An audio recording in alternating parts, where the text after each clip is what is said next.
사실 태양광이라는 거는 굉장히 시작된 지는 오래됐습니다. 1970년대부터 시작돼서 실질적으로 글로벌하게 산업화된 거는 2008년부터라고 보면 될 것 같고요.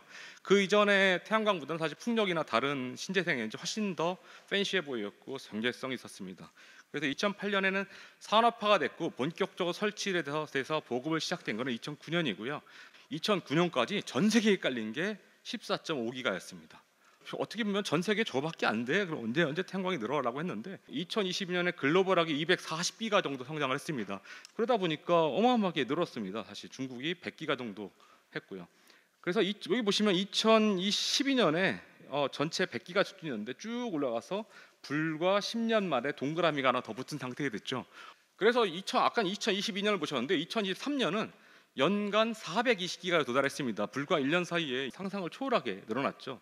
420기가가 늘어나다 보니까 아까처럼 1테라가 저 정도면 곧 2테라가 되겠는데 이런 느낌도 와 계실 거고요. 사실 이건 시작에 불과할 거고 앞으로는 한 600기가 이상으로 연간 성장할 것 같습니다.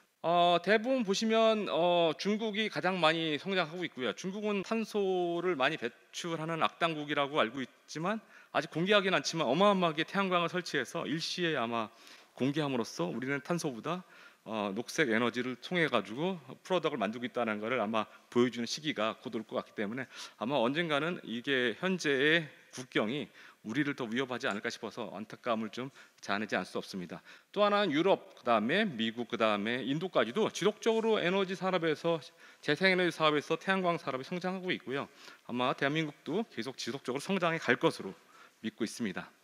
그래서 태양광 신재생 에너지원 사업 여러 개 보면은 태양광 산업은 앞에서 85% 정도 성장을 했고요. 뭐 풍력도 있고 많은 부분 성장하고 있습니다. 그렇게 보니까 뭐 다른 에너지원도 비슷하게 성장한 거 아닌가라는 말씀을 하시는데 맞습니다. 비슷하게 성장하는데 왼쪽에 그레이드를 보시면 어마어마하게 다를 겁니다. 여기는 100기가 단위로 되어 있고요. 다음은 공이 하나 적은 상태로 되어 있습니다. 그러다 보니까 규모상 빠르게 성장하고 있고요. 아마 이렇게 성장하는 부분에서는 아마 이 아리백이라는 게 굉장히 중요하게 작동하지 않았나 싶습니다. 아리백은 약자 그대로 리뉴어블 일렉트리시티, 재생 전기를 100%로 사용해서 생산을 하거나 전기를 쓰겠다는 개념이기 때문에 재생 전기로서 직접적으로 사용할 수 있고 직접 쓸 수 있는 에너지원이 태양광, 풍력, 그 외에 이제 수력 정도를 아마 아리백에 적극적으로 활용하고요. 그 외에 그걸 가지고 모든 전원을 다 활용할 수 없기 때문에 그 외에 다른 분산 전원들을 활용하는 방법으로 가고 있습니다. 사실 이렇게 성장하게 된 부분은 이렇게 기후 변화와 탄소의 저감이라고 생각됩니다. 탄소의 배출량 또는 기후 변화에 대한 대응 전략 이런 것들이 하나의 국가 간 경쟁의 패러다임이 돼서 이런 부분이 중요하게 생겼고 이것이 또 하나의 태양광 산업이 기가 단위에서 테라 단위로 성장할 수 있는 동반 성장 동력이 있다고 생각됩니다. 아마 에너지는 굉장히 중요한 게 현재 사용되는 에너지를 에너지의 가격만큼 동일한 가격으로 생산해낼 수 있느냐 없느냐가 경쟁력의 중심이 됩니다. 사람 개개인이 쓰는 에너지원도 계속 늘고 있고요. 산업 또한 똑같습니다. 전기 사용량이 지속적으로 증가하고 있고요. 에너지 사용량이 줄었다는 것은 그 나라의 성장 동력이 떨어졌다는 것을 의미하기 때문에 에너지는 계속 늘 겁니다.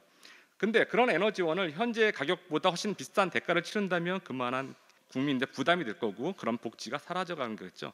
그러다 보니까 서바이벌 할 수 있는 자생 성장 동력을 얻어야 되겠고요. 그 대표적인 동력 성장이 이렇게 코스트 리덕션, 가격을 압도적으로 싸게 만들어 가지고 어떻게 하면 경쟁력을 얻을 수 있는가는 하는 기술력 확보하는 거였습니다. 여기서 보실 거는 철저하게 가격이 코스트 다운이 됐습니다. 이게 이제 2010년부터 23년까지 그때 보면은 코스트 다운이 2008년 가격에 비해서 한 93%가 다운됐습니다. 사실 근데 2024년 기준을 보면은 95%가 다운이 됐습니다. 현재 가격 대비 5%밖에 안 되는 겁니다. 얼마나 철저하게 처절하게 서바이벌 했는지를 알 수 있을 겁니다. 그래서 살아남은 게 현재의 태양광이라고 볼 수 있습니다. 그래서 앞으로도 이게 지금 이렇게 떨어졌는데 이제는 태양광 가격이 안 떨어지니까 경쟁력이 없어지겠네라고 말씀할 수 있는데 더 터프한 가격을 목표가 설정되어 있는 걸 볼 수 있습니다.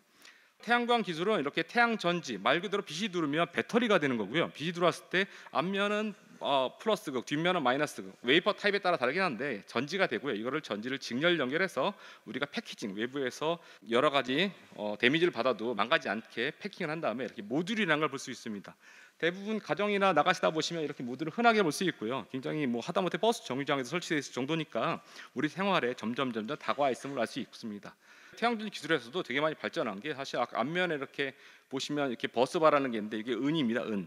그다음에 태양전지 규모가 점점 커지다 보니까 은 사용량이 늘어나서 어느 순간 은값도 10배씩 뛰어오를 때도 있었는데요. 지금은 이 은 사용량을 과거에 비해서 거의 10분의 1 떨어뜨렸습니다. 그러다 보니까 갑자기 또 가격이 폭락하는 경우도 생기죠. 그래서 태양광이 생각보다 많은 산업을 변화를 줬구나라는 생각 들었습니다. 그래서 이런 태양전지를 연결하는 방법 중에 많이 사용하는 부분을 가격을 최소화시키고 그다음에 효율을 올리는 방법들이 태양전지뿐만 아니라 모듈화에 적용돼서 성장하고 있고요. 또한 한 번 공정할 때 웨이퍼 태양전지 한 장을 공정할 때 100원이 들어가면 이왕이면 더 큰 태양전지를 100원 주고 공정을 하게 되면 어떻게 되겠습니까? 더 많은 출력이 나오고 가격이 떨어지겠죠. 그래서 웨이퍼 사이즈도 이렇게 키워서 갑니다. 반도체에서도 뭐 4인치에서 6인치, 6인치, 8인치 가듯이 태양전지 똑같이 가는데 더 큰 문제는 뭐냐면 반도체는 큰 장에서 여러 개가 나오는데 태양전지는 한 장에 하나라는 거죠. 더군다나 머리카락 두 가닥 정도의 두께를 갖고 있는 웨이퍼를 핸들링 한다는 것은 어마어마하게 어렵습니다. 그래서 커지면 더 어렵겠죠. 그런 기술을 가졌지만 그럼에도 불구하고 산업에서는 그거를 상용하고 있고 시간당 거의 8,000에서 9,000장 정도의 생산성을 갖고 있습니다. 그래서 과거에는 이렇게 이런 산업화될 때 이렇게 멀티라든지 이런 태양전이 있었는데 지금 단결정에 대면적 태양전지가 메인이고요. 그러다 보니까 모듈 사이즈도 커지고 효율도 높아지고 출력도 향상하고 있습니다. 과거 대비 거의 뭐 출력이 제가 보기엔 면적 대 2배 정도 올라간 것 같고요. 효율도 한 4% 정도 상승한 것 같습니다. 또 하나는 뭐냐면 발전해서 베니핏이 생길 수 있는 양면 수광 태양전지가 나타났다는 겁니다. 과거의 태양전지는 단면 한쪽은 이렇게 태양전지 구조가 있지만 후면에는 전체가 알루미늄으로 닫혀 있기 때문에 단면 수광 태양광 모듈이었다면 지금은 고효율화되고 퍼크란 기술이 들어오다 보니까 양면 수광이 돼서요. 빛이 들어와서 바닥을 받고 바운드 되는 것을 우리가 확보할 수 없었습니다. 그래서 한쪽 면만 출력이 났고요. 지금은 내가 전면에 들어오는 뿐만 아니라 밖에서 산란광이 후면에서 들어오는 빛조차도 출력이 상승이 돼서 플러스 효과가 납니다. 오른쪽에 보시면 단면 수광 태양광 모듈과 양면 수광 태양광 모듈을 볼 수 있으십니다.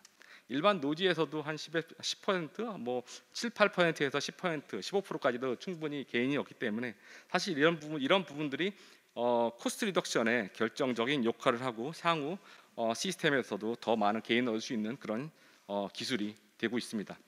양면 수광 태양광 모듈이 되다 보니까 설치하는 방법도 다양해졌습니다. 과거에는 이런 방법으로 해서 한쪽 벽만 들어가게 설치됐다면 양쪽뿐만 아니라 수평면, 수직면, 그다음에 두 개를 붙여가지고 활용하는 방법까지도 설치 방법이 많아졌고요. 기존의 태양광 발전량이 점선이었다면 양면 수광 태양광은 그만큼 상승 효과가 있고 수직으로 설치할 때는 그러니까 동쪽과 서쪽으로 합니다. 우리가 알고 있는 태양광은 남쪽과 조금 더하면 남서쪽으로 해서 한 5도 정도 틀은 각도로 설치를 많이 하는데 지금은 수직으로 했을 경우에는 동쪽을 바라봤을 때와 서쪽을 바라봤을 때 발전량이 이렇게 약간 쌍봉낙타처럼 형성이 됩니다. 대한민국 같은 경우 특히 가장 많이 전기 쓸 때가 요새 5시부터 9시 사이라고 하더라고요. 그때 이제 가장 많이 가정에서 순식간에 폭발적으로 전기 사용하기 때문에 그렇다고 하는데 그런 부분들을 보완할 수 있는 대응책도 태양광에 갖지 않나 생각됩니다. 또한 건물형 태양광도 활성화돼서 이렇게 요즘에는 이제 이렇게 투명하게 보여줄 수 있는 정도까지 결정지입니다. 이것도요.